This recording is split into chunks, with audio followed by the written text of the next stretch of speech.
everybody is getting sued. But why on earth would fans get upset that a group didn't disband? Disrespectful shirts, battle of the ballerinas, and so much more in today's episode of Totally Legit K-pop News with me, Angelina. So if you're interested, please keep on watching. Don't forget to like, comment, and share this video with friends you don't have. I'm actually doing Vlogmas on my second channel, shameless plug.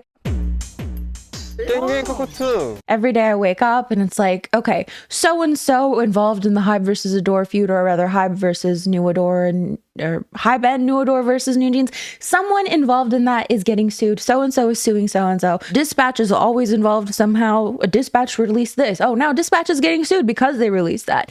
It's kind of the same thing in a different font. I don't know. We've talked about this before. Is anyone else experiencing Hyein versus Ador feud exhaustion? Anybody? Or Hyein and NewAdor versus Old Ador and NewJeans, however you want to call it. It's gotten so complicated now, essentially. Shall we take a look into this dispatch report about Min Hee-jin, essentially, that also involves NewJeans? Number one, Min Hee-jin's past comments about artists. Now, we've talked about this before. Essentially, there were some alleged text messages that were leaked where it seems that she was talking quite badly about NewJeans, basically calling them fat, ungrateful, and so on. I'm sure we've all seen that before. I've talked about it in previous videos. So here are some more alleged text messages. I'm going to say alleged just to stay safe, okay? Alleged. Allegedly. So, and I quote, "Working hard while tamping down, disgust? LOL, feels like I'm working for the benefits of others. It's wasted on upkeep for immature kids. LOL, what would they know? It gives me a reality check when I see how they're only thinking of dancing while looking at the mirror. Is that what they call working? What artists? I have said so many times that they are not artists. Don't annoy me by saying that word. What artists?" I know a lot of people are wondering how these messages get leaked. And I know that these messages, I mean, first of all, Hyein did an investigation, right? So within these investigations, I mean, surely you're going to have access to text messages. Now, how those get leaked after the fact, like that's the big question, right? And we're going to talk about that after, because Min Hee-jin ends up suing Dispatch. Surprise, surprise, and some people from Hyein as well, because it seems that the leaking of this information might not be legal, and so on and so forth. But I mean, like, how do you find that? If it's part of a legal battle, right? Usually those things are protected. Like, it depends, right? It really depends. Sometimes it's protected, sometimes it's not. So then this brings us to NewJeans' emergency live stream. Of course, they just came out of nowhere in a new channel, basically doing a live stream talking about their grievances with Hyein. So in their live stream, they basically said, you know, nobody is forcing us to do this. We're doing this of our own volition and staff don't know about it. But Dispatch is basically claiming that Min Hee-jin knew about this beforehand. Yeah, no managers or staff knew about it. That's what NewJeans had said. But Dispatch obtained a text from Min Hee-jin to the girls' family members dated on September 11th, 2024, the same day as the broadcast. And basically, they're acknowledging the broadcast before the broadcast happens in these text messages, right? An unnamed family member, we don't know who this family member is, but this is what the text basically said. "I hope that you will propose an offer of cooperation in response to my clear request to be reinstated to CEO in order to normalize management again." This was my reply to them. So she's messaging that to one of the family members. But then it continues on. So the family member is basically saying, are they doing the live stream now? Min Hee-jin responds to one of the members' dads. "No, at 7. We pushed it back a little on purpose because Bunny's released something amazing. Hyein got caught cursing me out, and even there, harassment was revealed. Thank God he's setting up the stage for the girls to do well." And the family member said, "Is the YouTube live at 7?" So we have those text messages, again, allegedly Dispatch saying that Min Hee-jin knew about this live stream. Moving on to Hanni's appearance at the National Assembly. Of course, she was requested to testify at the National Assembly in regards to workplace harassment. This was a huge thing, and it seems that Min Hee-jin knew about this as well, and that she met up with Min Hee-jin before the audit, like the night before the audit. Dispatch is basically saying that Hanni had said that the company and managers didn't know that she decided on making an appearance at the audit against Hyein. The night before the audit, on October 8th, 2024, Dispatch caught Hanni visiting Min Hee-jin's studio, so we see the picture of them two here. Dispatch claimed that the legal documents wielded in hand by Hanni were likely to be a summons from the officials due to the audit, leading Dispatch to believe believe that she had a talk with Min Hee-jin the night before. So then, I don't know if you guys remember, but it was previously alleged that Han's uncle had like a company that was going to take NewJeans in, and that Min Hee-jin was talking with Han's uncle, and like she was gonna just, you know, take NewJeans up with her and go to that company, to Han's uncle's company. And this has been denied previously, but this is what Dispatch had to say. Now, we have a name for this company, Daewoo Link, which is linked to Han's uncle, allegedly. I know some people were like, the only reason people think it's Han's uncle is because they share the last name, so I can't personally verify the connection to Han, okay? Just to say. She was accused of keeping in contact with them as an investor. Then Min Hee-jin denied through an official statement that she was not in contact with external investors, denying a case similar to 50/50's tampering. So then here we have another picture of Dispatch apparently catching Min Hee-jin meeting up with Han's uncle. It was said that Han's uncle had linked the two up, with Min Hee-jin traveling to meet the owner at his house in a van sent by Han's uncle. It was said that Han's uncle first asked Daewoo Link's CEO could invest 5 billion Korean won. The CEO spoke to Dispatch, claiming that he was approached first and that Han's uncle seemed to be looking for investors, admitting to having conversed with Min for 3 hours. So then we have more details about this Daewoo Link thing. According to an automated online business registration system, the two internal directors were reported for Daewoo Link. This took place 2 days after Min's meeting with CEO. A. Lee and A. Pak were registered. The CEO claimed that Min Hee-jin had both of them by her side and that their names are uploaded after the investor meeting she had with him later on. Their names are taken down because Min Hee-jin denied having contact with investors, naturally including Daewoo Link. Daewoo Link's CEO allegedly complained to Dispatch about the sudden change, claiming that they were the ones who came knocking at my door. Basically just allegations that she climbed up the corporate ladder by using her body. They're showing text messages where, you know, she's saying, you know, I flirted heavily with this person. I made him come closer and said I couldn't hear him, sat closer to him. Basically saying, you know, she's making these people fall for her and that she could use her body to get what she wants. And again, these alleged text messages that were being revealed, right? So I'm not going to show it just on the screen. It was said that she used love spells from a shaman to receive this, casting them on 4 to 5 men. We're bringing in the shaman once again. Although she was rejected romantically, she allegedly was able to take NewJeans from Source Music to Ador. They're basically saying that she was able to use her body to take NewJeans from Source Music into Ador. We've talked about this so many times before, basically, that Min Hee-jin's side is claiming that she never stole any trainees. In fact, they were supposed to debut even before Le Sserafim. They were supposed to be Hybe's first girl group, but that never ended up happening. Now, Hybe on their end are going to say, have basically said that it's because Min Hee-jin kept delaying things. So, would you be surprised to know that there is another lawsuit in the works here? I feel like at least once a month there's a new lawsuit being brought forth. This time, of course, Min Hee-jin is going to be suing Dispatch for this report specifically because it is slanderous, according to her. Now, she is not only suing Dispatch, but 2 people from Hybe, I believe, Hybe's former CEO Park Ji-won and Chief Public Relations Officer Park Tae-hee.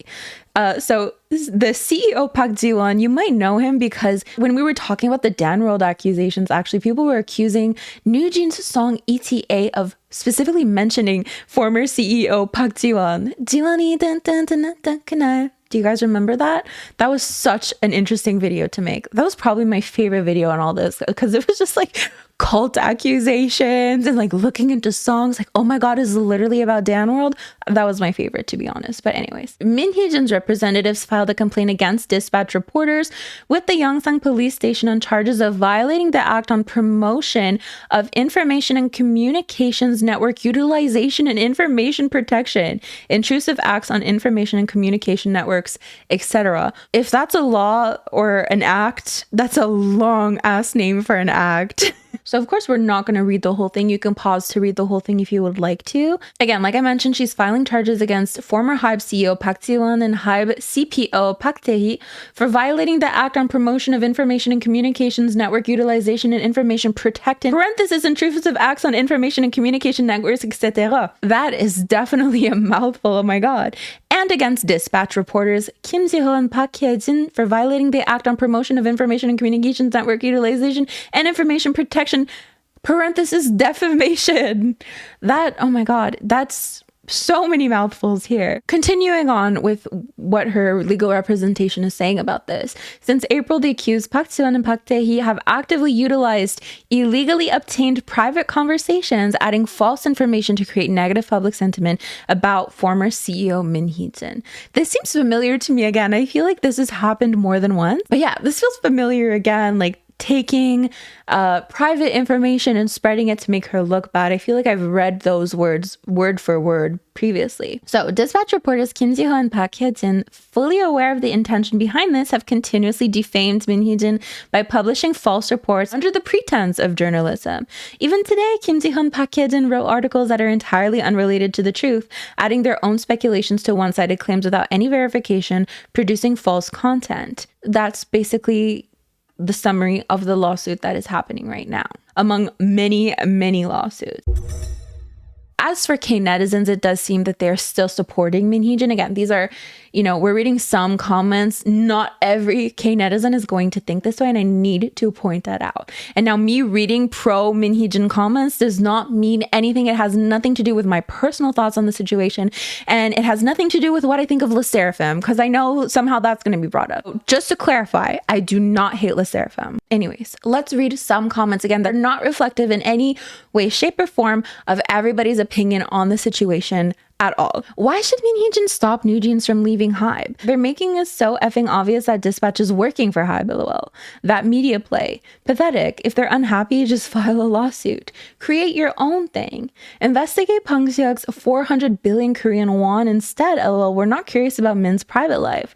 Hybe's last words. Yeah, so what? So then we get to NewJeans' parents. It's being alleged that their parents are going to be really involved in their future activities. Now, of course, they would love for Min Hee-jin to be part of their future activities, but legally, that might pose an issue. So this is a report according to Sports Donga that the emergency press conference that they had was prepared directly with their parents. Now, of course, they said no staff knew about it, but clearly there were people around them, right? Like they were looking behind the camera for someone or something, like there's people talking behind the camera, movement behind the camera, someone was there, right? So they're alleging that it was the parents. So it was found that the parents were in charge of PR, security guard recruitment, and communication on behalf of the members. It looks like they will continue activities similarly. So of course now they're quote unquote independent according to them. They basically said our contracts are over now and we're going to do our own thing. And it seems, according to Sports Dongaegan, allegedly that their parents will be a big part of that. As we all know, literally the day after their emergency press conference, they appeared on TV Asahi's music station and we saw them there with Baby Monster. Do you remember? There have been no changes to their appearances as guests at the YOASOBI concert on December 7th, 8th at the Inspire Arena. They will also appear at the 2024 SBS Kao Daejeon, 2024 FNS Kao Festival, and Countdown Japan 24-25 in Japan. So they're still booked and busy independently, allegedly, right? Again, someone's gonna have to prove that, right? I wish I knew. I wish I could, give you guys more information. I wish I could have at the very least had a dream about it to predict something for you, but nothing.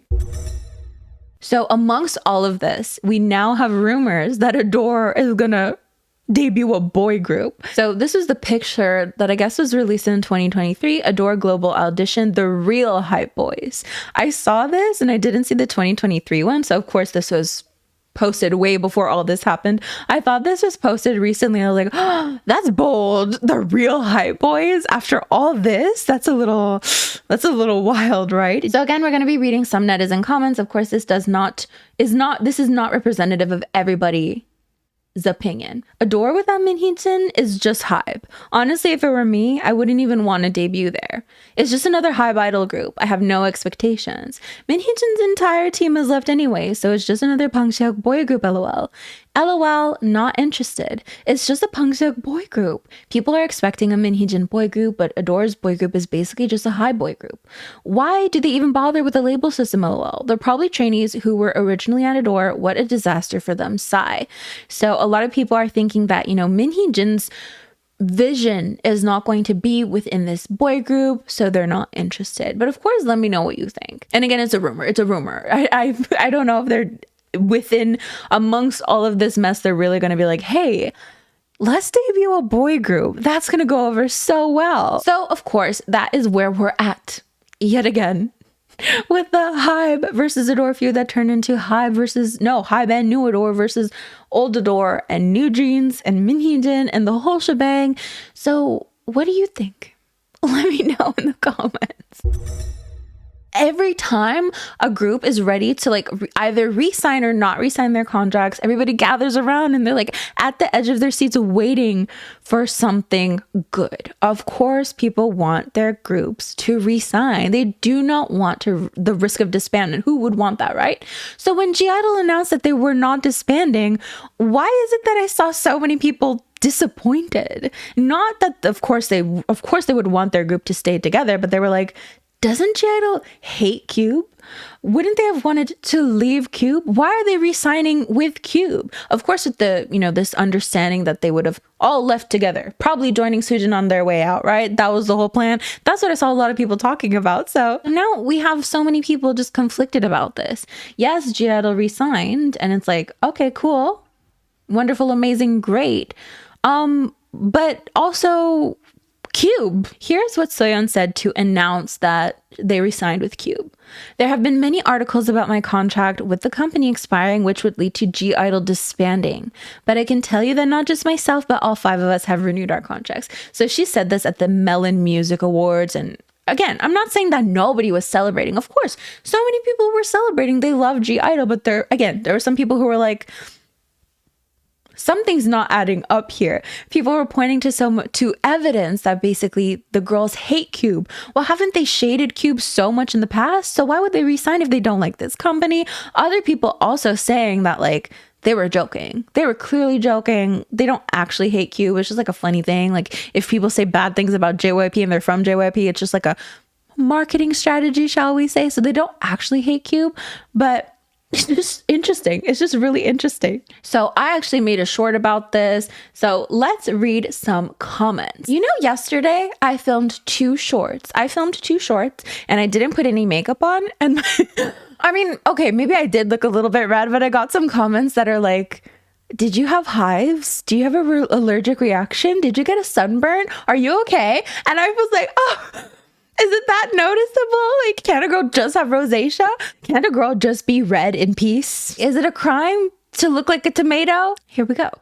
Biggest psych in K-pop. Them renewing their contracts is like constantly talking about how much you hate your ex and then you get back together with them. The whiplash I got from 3GG disbanding, I-dle contract renewal, the MMA awards, and G-Friend comeback announcement. I-dle must have gotten everything they wanted, and in particular, they got to stay together. I see this as a major W because most artists want to stay with their company and group. It's usually the company refusing to meet the artist's very reasonable demands, and that forces them to leave. Knowing how much Soyeon publicly hated on Cube, you can just imagine how much they agreed to give them and do for them to get I-dle to stay, like getting any company to give a group what they're worth and more. That's rare. Renoodle. I like that word. But does this give a new light on Soyeon mentioning Soojin in her mama rap? Because previously people were like, oh my god, this is literally confirmation that she's leaving Cube and they're literally everybody is gonna go join Soojin. We're gonna have OT6 back together again. Does this change the way you think of that situation? Does it now seem more shady? What do you think? Let me know in the comments because I've seen people bring that up as well. So then let's talk about this disrespectful shirt that 2 girl group members have worn. And of course, the designer is also receiving backlash for it. So let me show you the shirt in question. So this is the shirt that a lot of people are saying is disrespectful to Muslims. And from what I understand, of course, correct me in the comments, it seems that it's disrespectful because this is a holy place that's being depicted. It's not that those words in and of themselves are disrespectful, but like it would be disrespectful to wear them, right? You can correct me in the comments if you'd like to. That was my understanding. Like inherently it's not disrespectful, but it's not something you should be wearing. A lot of fans started calling out these 2 idols. First, it was Ina of Bad Villain who wore this shirt. She did end up apologizing on Bubble. I do hear you guys. I won't ever stay ignorant and will continuously educate myself. Please understand that a lot of things are out of my hands, but I will try my best. I sincerely apologize to those who have been hurt. And here's the video of her where she was wearing it. Miss, if you got a bumper, then So she's dancing while wearing the shirt. From there, we do see the company also releasing a statement on the shirt. It was never our intention to disrespect any culture, religion, or group of people, but we failed to fully consider the cultural and religious significance of certain symbols, images, and styles. On doing so, we overlooked the deeply held beliefs of many in the Muslim community, and as a result, we created something that was inappropriate. We understand that clothing is not just a matter of fashion. We deeply regret that our design did not show the respect and sensitivity that we now realize is crucial in such matters. So they continue on. We are also open to feedback and dedicated to making any changes required to ensure that our work is more inclusive and respectful in the future. We understand that an apology is just the first step and action speaks louder than words. We will be doing everything we can to ensure that our future creations are thoughtful, respectful, and considerate of the diverse communities we aim to serve. So then Hyein of Kepler was also seen wearing the shirt, as we can see here, and it seems she wore it on another occasion as well. So she too received backlash for it as well, and she also apologized on Bubble. I sincerely apologize for not being aware of the issue with the t-shirt. I should have looked into it more thoroughly, and I want to express my apologies to those who were hurt because of me. I will act with greater care moving forward to ensure that something like this does not happen again. With her company also releasing the following statement. Hello, this is Clap Entertainment. We have recently confirmed that a design on Kepler's member Hyeon's outfit included religious symbolism, and as a result, we have taken measures to delete all related photos. We should have carefully reviewed the outfit in advance to ensure it did not carry any religious connotations, but this incident occurred due to our ignorance and shortcomings. We deeply apologize to everyone who felt uncomfortable because of this. As Kepler is a group loved not only in Korea, but also globally, we will exercise greater caution to prevent such incidents from happening in the future. Once again, we apologize. So that's the situation. Now, I did do a short on this as well. So let's read some comments on that. Why do stylists never Google what is written in different languages? This is a valid reason to demand an apology, not because someone didn't dance a choreography from another idol properly. These companies need to open their eyes and educate themselves out of their small bubble they are living in. I feel bad for the idols. Stylists should start to research what they're putting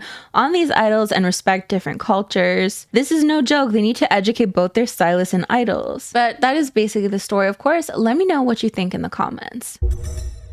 Welcome to Fanwar Friday. Despite the fact that we're literally Monday, I was gonna say we're Wednesday. We're only Monday? Oh my god. So welcome to Fanwar Friday on this here Monday. This is basically where we take a look at fan wars from far and just analyze them without participating. How mature of us, really. It's never on a freaking Friday, ever. This fan war has to do with Wonyoung's MMA performance where she does ballet. Now, of course, she looked stunning. Let me show you this because it's one of the most beautiful things I've ever seen. But in being one of the most beautiful things I've ever seen, of course, why wouldn't it have started a fan war? What is this? It's K-pop. What did you expect?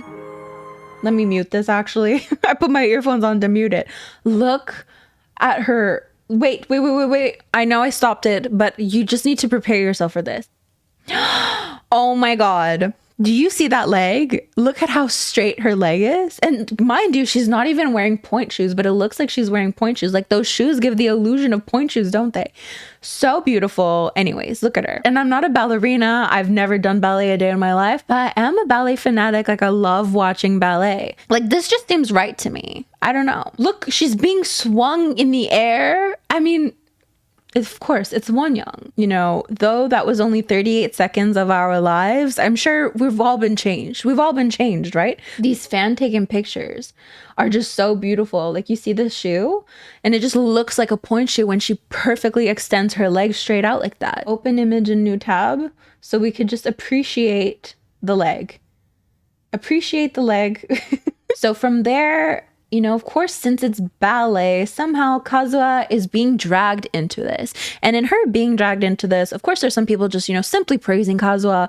But in praising her, it got ugly. What can I say? It just got ugly. Oh my god. Guys, the fan war got so intense that people started deleting their tweets. I know, it's on me. It's literally on me. I didn't prepare this Fanwar Friday good once again, but I guess that's the beauty of Fanwar Fridays, is that they're fleeting in nature. Things get too heated, people start deleting their tweets. I should know to screenshot. Listen, we're observing these fan wars. Please don't start fan wars of yourselves in the comments. It's counterintuitive. We're here for a good time. We're not trashing any fandoms. It's just for fun. Oh no, look, these ballerinas from 2018 are also trying to copy that part of Swan Song. How dare they? So the original tweet from context, thank God for context clues. The original tweet, I think, was basically trying to imply that that Wonyoung was copying Kazuha's move in Swan Song. Yeah, this is, of course, Wonyoung's video, and someone says, Kazuha, you will always be famous. No fan wars in the comments. We are not trashing anybody. We're not trashing any fandoms. The point of Fan War Friday is to look at these fan wars from far, because we understand that, you know, a fan war is just is a state of mind, and not everyone is going to share that state of mind. Not all the Seraphim fans are like this. Not every fandom is like this, okay? Please understand the point of Fan War Friday is to have fun, and we can't have fun if we're trashing everybody. Isn't today Monday though? I mean, that's also the beauty of Fan War Friday, that is never on Friday. So somebody said, you know, the difference is Kazuha makes ballet look cheap, and then someone responded, she's literally a professional ballerina. You are ridiculous. We can appreciate 2 ballet dances. Do you know what I mean? But just to show you the extent of the fan war once again. Only on Kpop Twitter you will see a professional ballerina get discredited just because she's in Le Seraphim. So many points of views coming at us, you know, because she's in Le Seraphim, she's being discredited. But then other people are going to say, well, it's because Wonyoung did a ballet dance, and people are just randomly bringing up Kazuha to like discredit Wonyoung, and then that's how this started. But yes, that is our Fan War Friday. We're from an objective point of view. We thought Wonyoung looked amazing. We also think Kazuha is a beautiful ballet dancer. We don't agree with the fan war. Again, we're just looking at it from far. Hence the beauty of Fan War Friday. Sword leg fight stuff. Someone needs to make an edit of that. We're just observing the fan war in its natural habitat as onlookers. I love that. No, guys. Not only do we have Fan War Friday today, but we also have Today in Protest Checks and or Funeral Wreaths. Yeah, we had to extend the title of that one, because now there's funeral wreaths. I know. So first we got funeral wreaths and a funeral, not a funeral truck, a protest truck apparently for NCT 127's Japanese tour. It seems that some fans were not happy with the venues that were chosen. So let's see what the protest wreath team had to say. Hello, this is the protest wreath team. We are here to inform you of how the donations will be used. Thanks to the fan, we were able to rise.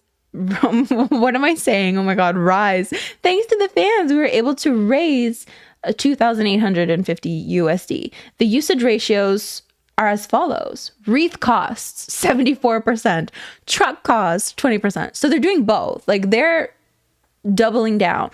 Wreaths and a truck. Can you imagine? The remaining amount will be forwarded to the NCT 127 streaming team after contacting them. I thought this was about Rise for a second. I guess me too. That's why I said Rise. Yeah. So there have been many complaints about NCT 127's promotions, but what really was the catapult for all this was the venues that they chose for their Japanese tour. While the tour has sold out dome tours previously, the upcoming Japanese tour only consisted of the Osaka Dome and 2 other venues that seated less than 10,000 people. Fans were also shocked as one group member previously held a solo concert in a larger venue not too long ago. So they sent protest trucks for that reason. And funeral wreaths. Don't forget the funeral wreath. So let's see what the truck said. Cancel the Aichi Sky Expo and West Japan General Exhibition Center venues. An incompetent management or malicious management. Fans don't need this type of insincere venue rental. Cancel the exhibition center that influences the tour scale and affects their career. Sold out 55,000 seats at Tokyo Dome. In return, we get a 6,500 seat exhibition center. Cancel the rush tour venues. But like in that sense, okay, I get the point that like you're not going to be able to, you might not be able to attend, but then also it's also more intimate. Wouldn't you prefer that? But then also you might not even get the chance to go. I mean, I get it, but whatever. So basically all of them saying, let's cancel all of this. But then we get to the funeral wreaths. So here they are in all their glory, but that's not it. We also have Girls' Generation's Taeyeon, whose fan club sent protest trucks. Now, I don't think we have any wreaths in the equation here, but she did get some trucks because of, can you guess it? mismanagement. Let's see what her trucks said. Only 3 live clips as promotion, 2 of them being delayed for ridiculous reasons. Did Jo Chul and Chae Sung-woo direct everyone to put Taeyeon in the back burner? It hasn't even been a year since they apologized and they've forgotten what they said. Jo Chul and Chae Sung-woo, what's your endurance? We're not saying you need to push as much as the main teams, but you should be able to ensure basic operation and promotion. So many staff are under one center, but no one works for Taeyeon. Before you care for other center artists, take care of your singer first. How long are you going to neglect Taeyeon? It shows that you're only using cost-effective promotions for Taeyeon. Don't act like you're making an effort to invest money. Don't think about doing the bare minimum for Taeyeon's 10th solo anniversary next year and start preparing for it now. So then, you know, again, more just like things in terms of mistreatment for Taeyeon. Here are the protest trucks in front of the company. S employees have come outside to take photos of the truck. And then some K netizens are basically agreeing with the trucks that it was good. Well said. SM is getting so much heat today. Why can't they do things right? Who asked them to be promoted like rookies? They're just asking for the basics. So with that, of course, let me know what you think of all of that.